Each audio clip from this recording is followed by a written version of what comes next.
Muy buenas tardes, amigos de Investigando la Historia. Soy Carla Díaz y en esta semana navideña en Investigando la Historia toca el turno este viernes 22 de diciembre de invitar al profesor Mario Murillo con un tema bien particular, bien puntual que le pedí, hablar del nacimiento de Jesús.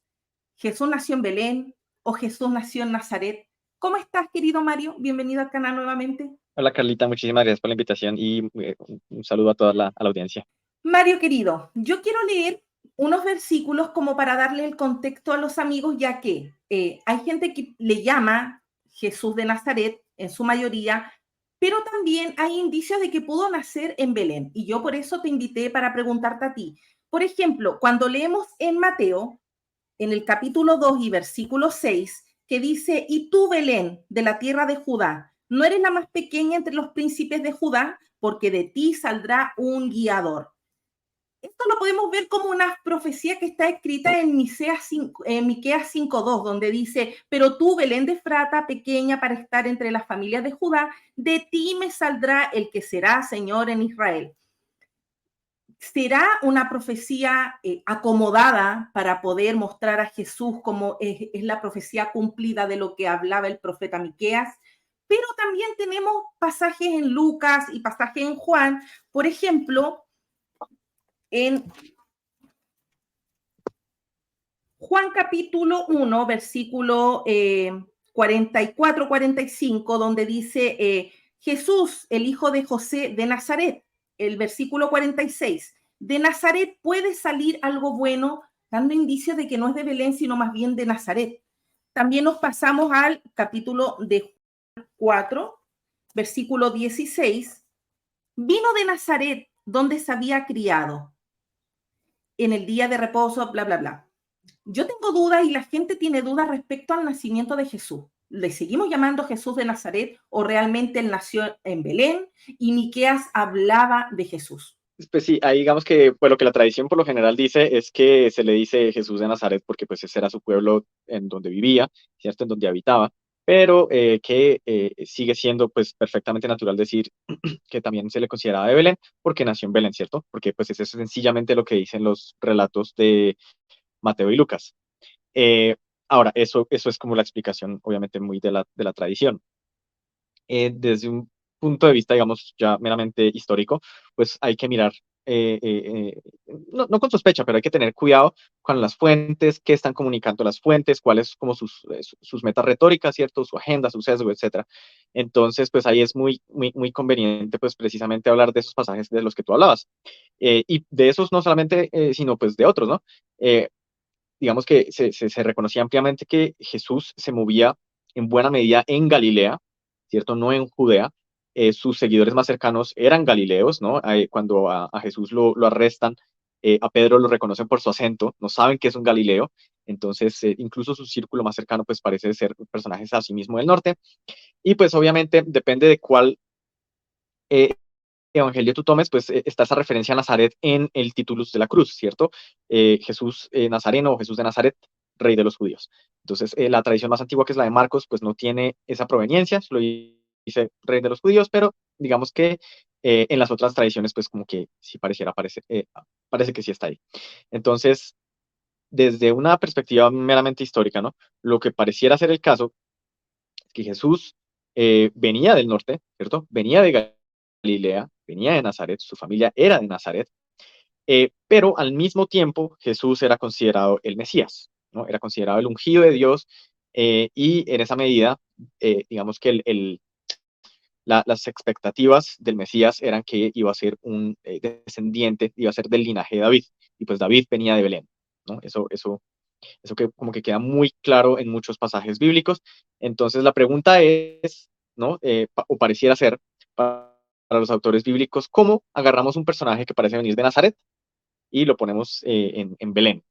Entonces, pues Mateo y Lucas tienen distintas respuestas al respecto. La de Lucas, famosamente, es esa del censo, ¿no? Un censo bastante problemático desde un punto de vista histórico, pero es ese censo que dice que pues todo el mundo tenía que volver a sus hogares, a sus lugares natales, ¿no? Eh, hay mucha tela de donde cortar, ¿no? ¿Qué sentido tiene mandar a su por así decirlo, población natal a alguien en lugar de hacer el censo en el lugar donde paga impuestos? ¿Qué sentido tiene mandar a José y a María a Belén, siendo que ellos están en Nazaret? Nazaret en ese punto es Galilea, esa zona no está en control romano aún. eh, hasta donde me acuerdo, sí, eso no estaba en control romano.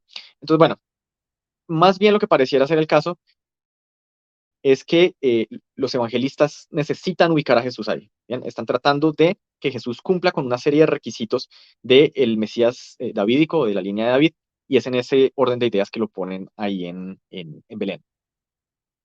Entonces, digamos que la idea de las profecías que Jesús tiene que cumplir para ser el Mesías de la línea de David no se limitan a esta cuestión de Belén, por ejemplo. En Mateo se ve que el autor está intentando mostrar que Jesús cumplió toda una serie de lo que se consideraban profecías mesiánicas, entre otras, por ejemplo, la de la estrella, ¿no? La estrella de Belén es como uno de esos eventos atmosféricos, cosmológicos, no sé cómo describirlo, que solo aparece en Mateo, ¿no?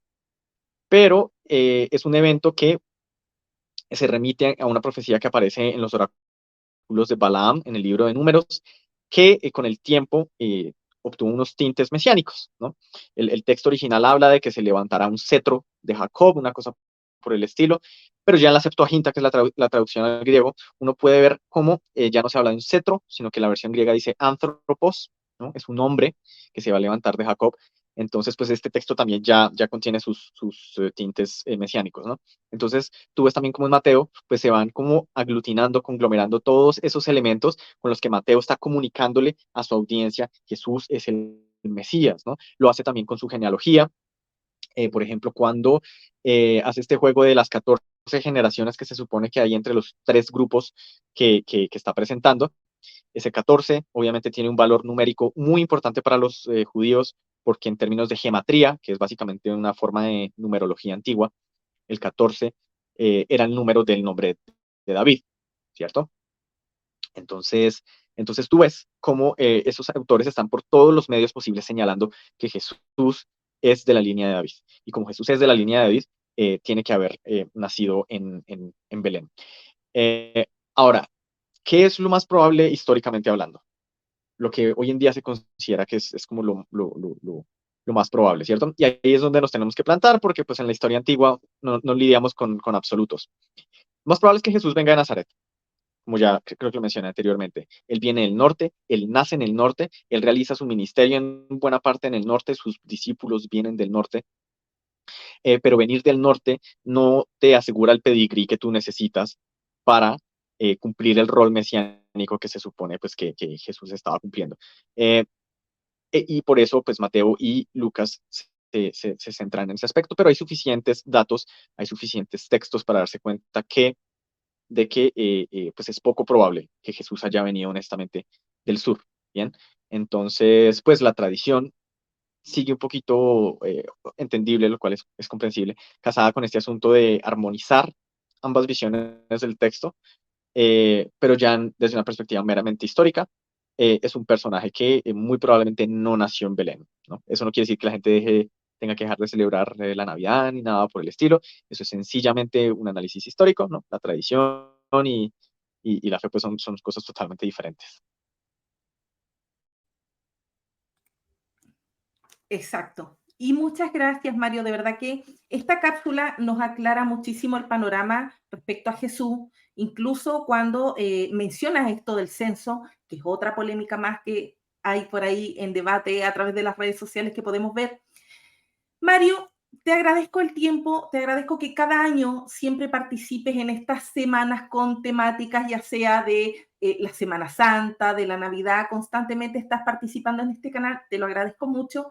Te deseo una feliz Navidad, muchos regalitos bajo el árbol de parte del viejito Pascuero y gracias por todo lo que has contribuido al canal.